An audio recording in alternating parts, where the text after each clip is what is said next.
இந்த வீடியோவை நீங்கள் கண்டிப்பாக 2 தடவை கேட்கணும். சரியா? கேட்குறது மட்டும் இல்லை, இந்த வீடியோ நீங்கள் கண்டிப்பாக உங்கள் நண்பர்களுக்கு அனுப்பி கொடுக்கணும். அப்படின்னா மட்டும் இந்த வீடியோ கடைசி வரைக்கும் கேளுங்க.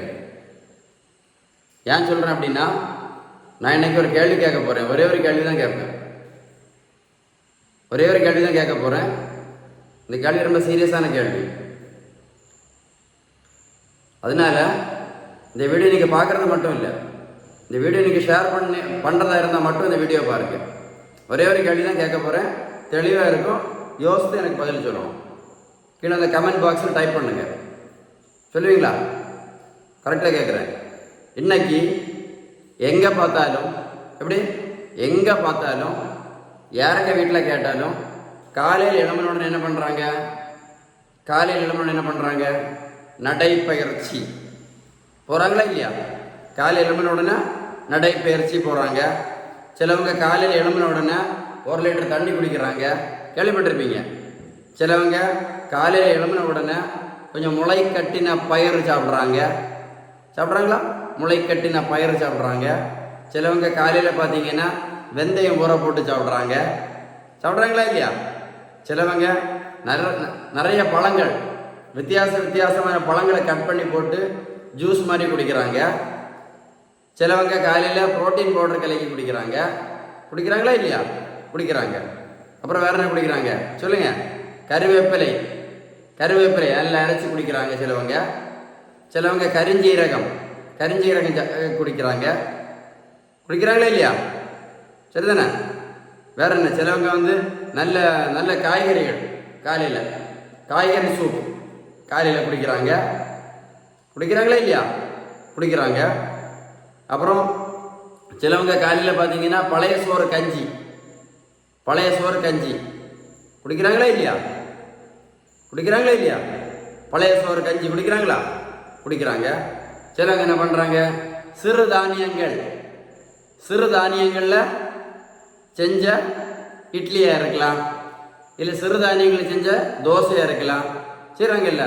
ராகி தோசை, ராகி இட்லி, சாமை தோசை செய்கிறாங்களா இல்லையா? சிறுதானியங்கள் நிறைய இருக்குது. சிறுதானியங்கள், கேழ்வரகு கஞ்சி குடிக்கிறாங்களா நிறைய பேர்.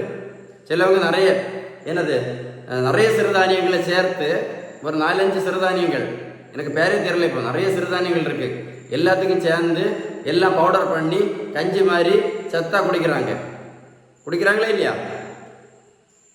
சிலவங்க காலையில் அந்த முருங்கைக்கீரையை சூப்பு போட்டு குடிக்கிறாங்க. முருங்கைக்கீரை சூப்பு போட்டு அந்த தண்ணியை குடிக்கிறாங்க. கரெக்டு தானே? நல்ல காய்கறிகள், நல்ல பழங்களை ஜூஸ் போட்டு குடிக்கிறாங்க காலையில். சிறுதானிய கஞ்சிகள், பழைய சோறு, கரெக்டு தானே? இல்லைன்னா இந்த சிறுதானியங்கள் செஞ்சக்கூடிய இட்லி, சிறுதானியங்களை செய்யக்கூடிய தோசை. சிலவங்க கோதுமை கஞ்சி, சிலவங்க ரொம்ப சத்தான ஓட்ஸ் கஞ்சி, ரொம்ப சத்தான ஓட்ஸ் கஞ்சி. சிலவங்க புரோட்டீன் பவுடர். கரெக்டா? இது தானே நிறைய பேர் வீட்டில் பார்த்தீங்கன்னா காலையில் இதானே செய்கிறாங்க. காலையில் இதில் ஏதாவது ஒன்று, நான் சொன்ன ஏதாவது ஒன்று தானே யூஸ் பண்ணுறாங்க. கருவேப்பிலை, கரிஞ்சீரகம் தண்ணியில் ஊற போட்டு சாப்பிடுவாங்க. இதுதானே குடிக்கிறாங்க. காலையில் எழுந்து தண்ணி குடிக்கிறது, முக்கியமாக நடைப்பயிற்சி. இதுதான் எனக்கு எல்லா வீட்லையும் பண்ணுறாங்க காலையில். ரொட்டீன் ஆட். கரெக்டாக இல்லையா? சரி, இது காலையில் முடிச்சுட்டேன். மத்தியானம் என்ன பண்ணுறாங்க? எல்லா வீட்லேயும், நிறைய வீட்டில் இன்னைக்கு மத்தியானம் சொல்லுங்கள், கருப்பு அரிசி, எப்படி கருப்பு அரிசி, சிகப்பு அரிசி, இல்லைன்னா கைக்குத்தல் அரிசி. கரெக்டா? சிகப்பு அரிசி, கைக்குத்தல் அரிசி, இல்லைன்னா தினை அரிசி, இல்லைன்னா சாமை அரிசி, சிறுதானியங்களில் உள்ள அரிசி. சிறுதானியங்கள்லேயே நிறைய பேர் என்ன பண்ணுறாங்க? சோறு மாதிரி செஞ்சு சாப்பிட்றாங்க, களி மாதிரி. நிறைய சிறுதானியங்களை நம்ம வீட்டில் சோறு சாப்பிட்றோம்ல, அதே மாதிரி ரைஸ் மாதிரி, சோறு மாதிரி செஞ்சு சாப்பிட்றாங்க. மத்தியானம் நிறைய வீட்டில் இப்போ பார்த்தீங்கன்னா ஒன்று நான் சொன்ன மாதிரி தான், கருப்பு அரிசி, இல்லைன்னா சிறுதானியம் அரிசி, இல்லைன்னா கைக்குத்தல் அரிசி, அப்புறம் சிறுதானியங்களே உள்ள அரிசி சாப்பிட்றாங்க நிறைய வீட்டில். மத்தியானம் அதே மாதிரி நல்ல காய்கறிகள் சாப்பிட்றாங்க, நல்ல சத்தான காய்கறிகள் சாப்பிட்றாங்க. இயற்கை விவசாயத்தில் உள்ள காய்கறிகள் கூட இப்போ நிறைய பேர் விரும்பி சாப்பிட்றாங்க. இயற்கை விவசாயம் இதில் உள்ள இது நிறைய பேர் சாப்பிட்றாங்க. இதெல்லாம் மத்தியானம் சாப்பிட்றாங்க, அப்படி தானே? கரெக்ட் தானே சார்? முதல்ல காலையில் என்ன சாப்பிட்றாங்கன்னு சொன்னேன், அப்புறம் மத்தியானம் என்ன சாப்பிட்றாங்கன்னு சொன்னேன்னா இல்லையா?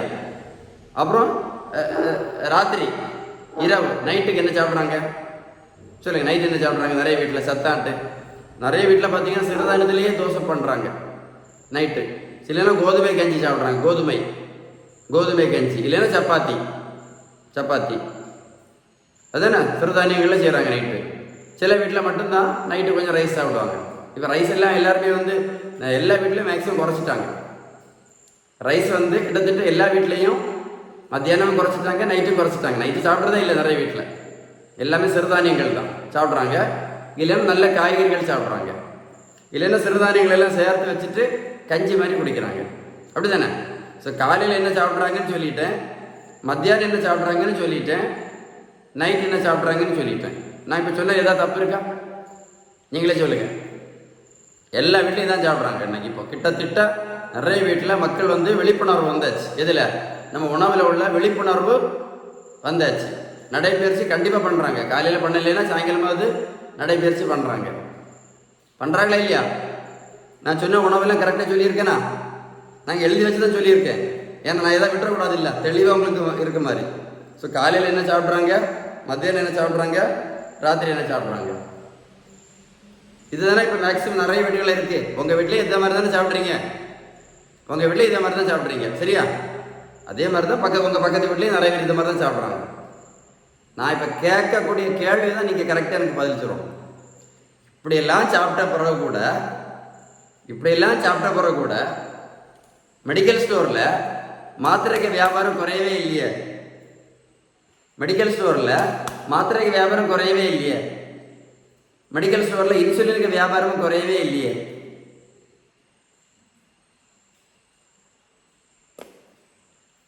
ஒரு மாத்திரை சாப்பிட்டு இருந்த ஆள் இப்போ 6 மாத்திரை சாப்பிட்றாரு.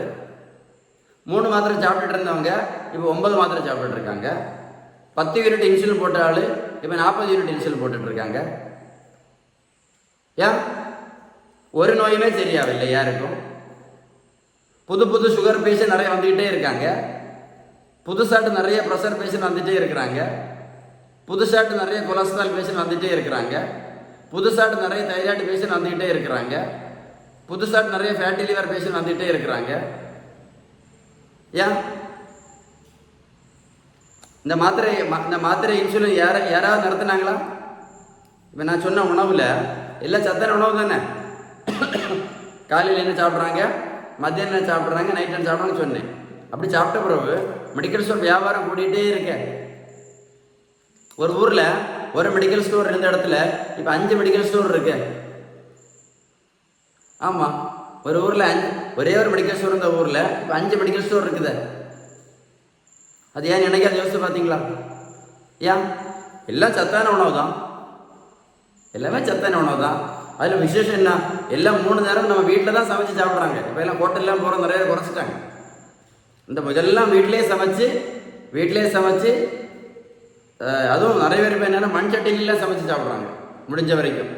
அப்படி சமைச்சு சாப்பிட்ட பிறகும் மாத்திரை வியாபாரம் குறையில்லை, இன்சுலின் வியாபாரம் குறையில்லை. 3 மாத்திரை போட்டுட்டு இருந்த ஆள் இப்போ 9 மாத்திரை போட்டுட்ருக்காரு. 10 யூனிட் இன்சுலின் போட்டுட்டு இருந்த ஆள் இப்போ 40 யூனிட் இன்சுலின் போடுறாரு. ஏன்? நல்லா கேட்டுடுங்க. நான் இப்போ கேட்ட கேள்வியை நீங்கள் உங்களுக்கு கேட்டு பாருங்கள். நான் இப்போ கேட்ட கேள்வியை நீங்கள் உங்களுக்கு கேட்டு பாருங்கள். இந்த வீடியோ நீங்கள் ஒர்க்கோட போட்டு கேளுங்க. இந்த வீடியோவை நீங்கள் ஒர்க்கோட போட்டு கேட்டீங்கன்னா உங்களுக்கு கரெக்டாக புரியும். ஏன் தெரியுமா? சொல்லுங்க, பதில் சொல்லுங்க.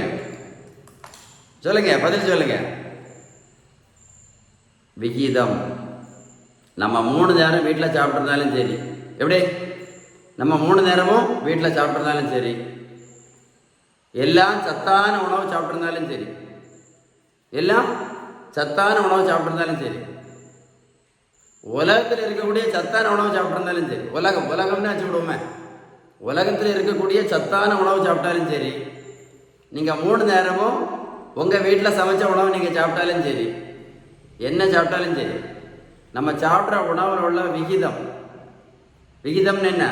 நல்ல கொழுப்பு சத்து, விட்டமின் சத்து, இனிப்பு சத்து, தாது பொருட்கள் சத்து, புரோட்டீன் சத்து. ஒரு கூட சொல்கிறேன். Protein, fat, vitamins, minerals, carbohydrates. வீதம் என்ன? நல்ல கொழுப்பு சத்து, விட்டமின் சத்து, இனிப்பு சத்து, தாது பொருட்கள் சத்து, புரோட்டீன் சத்து. ஒரு கூட சொல்கிறேன். நம்ம 3 நேரம் வீட்டில் சாப்பிட்ருந்தாலும் சரி, உலகத்தில் உள்ள சத்தான உணவை நீங்கள் சாப்பிட்ருந்தாலும் சரி, சாப்பிட்ருந்தாலும் சரி, அந்த உணவோட விகிதம் கரெக்டாக இருந்தால் மட்டும்தான், அந்த உணவோட விகிதம் கரெக்டாக இருந்தால் மட்டும்தான் என்ன பண்ண முடியும்? இந்த மாத்திரை இன்சுலின் என்ன பண்ண முடியும்? சொல்லுங்க. நிறுத்த முடியும். நம்ம சாப்பிட்ற உணவுல விகிதம் இருந்தால் மட்டும்தான் உடல் எடையை குறைக்க முடியும். சொல்லட்டா? நம்ம 3 நேரம் வீட்டில் சாப்பிட்ருந்தாலும் சரி, உலகத்தில் உள்ள சத்தான உணவை நீங்கள் சாப்பிட்ருந்தாலும் சரி, நீங்கள் 3 நேரம் உங்கள் வீட்டில் சமைச்சு சாப்பிட்டாலும் சரி, அந்த உணவோட விகிதம் கரெக்டாக இருந்தால் மட்டும்தான் என்ன பண்ண முடியும்? வெயிட் குறைக்க முடியும். நீங்கள் சாப்பிட்டுட்டு இருக்கக்கூடிய மாத்திரையும் நிறுத்த முடியும், இன்சுலின் நிறுத்த முடியும். யோசித்து பார்த்தீங்களா? எத்தனை வருஷம் சாப்பிட்டுட்டு இருக்கோம். சுகருக்கு மாத்திரை, ப்ரெஷருக்கு மாத்திரை, கொலஸ்ட்ராலுக்கு மாத்திரை, ஃபேட்டி லிவருக்கு மாத்திரை, தைராய்டுக்கு மாத்திரை, முட்டு வலிக்கு மாத்திரை, இடுப்பு வலிக்கு மாத்திரை, ஹார்ட்டுக்கு மாத்திரை, கிட்னிக்கு மாத்திரை, கண்ணுக்கு மாத்திரை, உறக்கம் வராதுக்கு டிப்ரெஷனுக்கு மாத்திரை, கக்கா போகாததுக்கு ஒரு மாத்திரை, அல்சருக்கு ஒரு மாத்திரை, ஜீரண சக்திக்கு ஒரு மாத்திரை, யூரிக் ஆசிட் பிரச்சனைக்கு ஒரு மாத்திரை, இன்னும் நிறைய மாத்திரை இருக்கு. சுகருக்கு மாத்திரை, ப்ரெஷருக்கு மாத்திரை, கொலஸ்ட்ராலுக்கு மாத்திரை, இன்சுலின் ஊசி எல்லா வீட்லேயும் இப்போ ஒரு ஆளுக்கு உண்டு, ஒரு 2 பேருக்கு இருக்குது மினிமம். ஏன்? இவ்வளோ சத்தான உணவு தானே இப்போ எல்லாரும் சாப்பிட்றாங்க. என்ன முக்கியம்?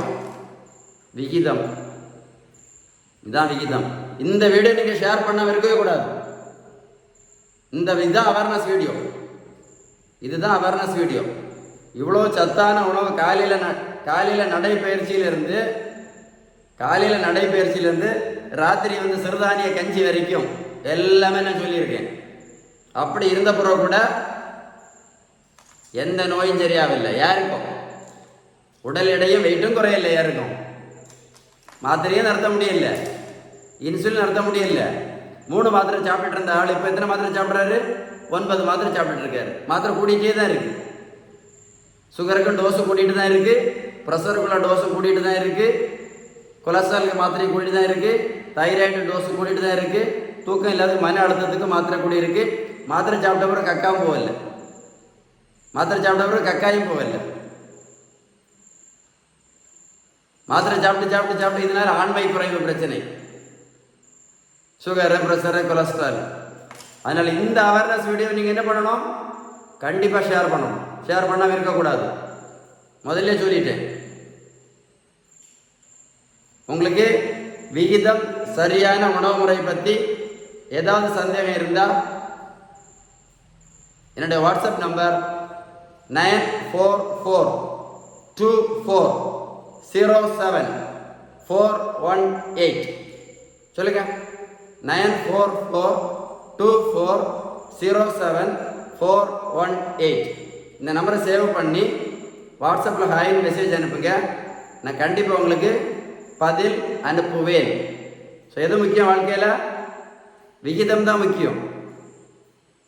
சிறுதானியெல்லாம் நல்லது தான், கருப்பரிசியும் நல்லது தான், பழைய சோறும் நல்லது தான், காலையில் வறுவயத்தில் தண்ணி குடிக்கிறதும் நல்லது தான், நடைப்பயிற்சி பண்ணுறதும் நல்லது தான், முளைக்கட்டின பயிர் சாப்பிட்றதும் நல்லது தான், கரிஞ்சீரகம் சாப்பிட்றதும் நல்லது தான், வெந்தயம் சாப்பிட்றதும் நல்லது தான், முருங்கைக்கீரையை ஜூஸ் போட்டு குடிக்கிறதும் நல்லது தான், கேரட்டை ஜூஸ் போட்டு குடிக்கிறதும் நல்லது தான், கருப்பரிசியும் நல்லது தான், ராகி இட்லியும் நல்லது தான், ராகி தோசையும் நல்லது தான், கிரீன் டீயும் நல்லது தான். கிரீன் டீ நிறைய குடிக்கிறாங்க, கிரீன் டீயும் நல்லது தான். வேற என்னது? பழங்களில் ஜூஸ் போட்டு குடிக்கிறதும் நல்லது தான். சிறுதானியங்களில் நிறைய சிறுதானியங்கள் 3-4 சிறுதானியங்களை கலந்து பவுடர் பண்ணி கஞ்சி மாதிரி குடிக்கிறதும் எல்லாம் நல்லது தான். ஆனால் இந்த விகிதம் கரெக்டாக இல்லை அப்படின்னா எந்த மாத்திரை நிறுத்த முடியாது, இன்சுலினும் நிறுத்த முடியாது, வெயிட்டு கண்டிப்பாக குறைக்க முடியாது. இதுதான் அவேர்னஸ் வீடியோ. விகிதம். I am Dr. Sheban, MBBS DCH, specialized from world famous Madras Medical College with 25 years of medical experience. இந்த வீடியோவை நீங்கள் ஒரு முறை கூட போட்டு கேளுங்க, உங்களுக்கே தெரியும் எது முக்கியம் அப்படின்னு. அப்போ என்ன முக்கியம்? உணவில் விகிதம் தான் முக்கியம். இந்த வீடியோ நீங்கள் ஷேர் பண்ணணும், இல்லை இந்த வீடியோ நீங்கள் ஒரு கூட போட்டு கேட்கணும். சிறுதானியம் கஞ்சி நல்லது, அதெல்லாம் எல்லாருக்கும் தெரியும். பழைய சோறு நல்லது எல்லாருக்கும் தெரியும். கோதுமை கஞ்சி நல்லது எல்லாருக்கும் தெரியும். ஓட்ஸ் கஞ்சி நல்லதுன்னு எல்லாருக்கும் தெரியும். கிரீன் டீ குடிக்கிறது நல்லதுன்னு தெரியும். முளைக்கட்டின பயிரும் நல்லதுன்னு தெரியும். கருப்பு கவனி அரிசி நல்லதுன்னு எல்லாருக்கும் தெரியும். எது முக்கியம் சொல்லுங்க, எது முக்கியம்? விகிதம். விகிதம்னு என்ன? வீடியோ ஒரு கூட போட்டு கேளுங்க, இப்போ புரியும் உங்களுக்கு. கரெக்டா இல்லையா? இந்த வீடியோ நீங்கள் ஷேர் பண்ணணும். ஷேர் பண்ணுவீங்களா? Stay tune with doctor. என் நேம் சொல்லுங்க, ஷீபன்.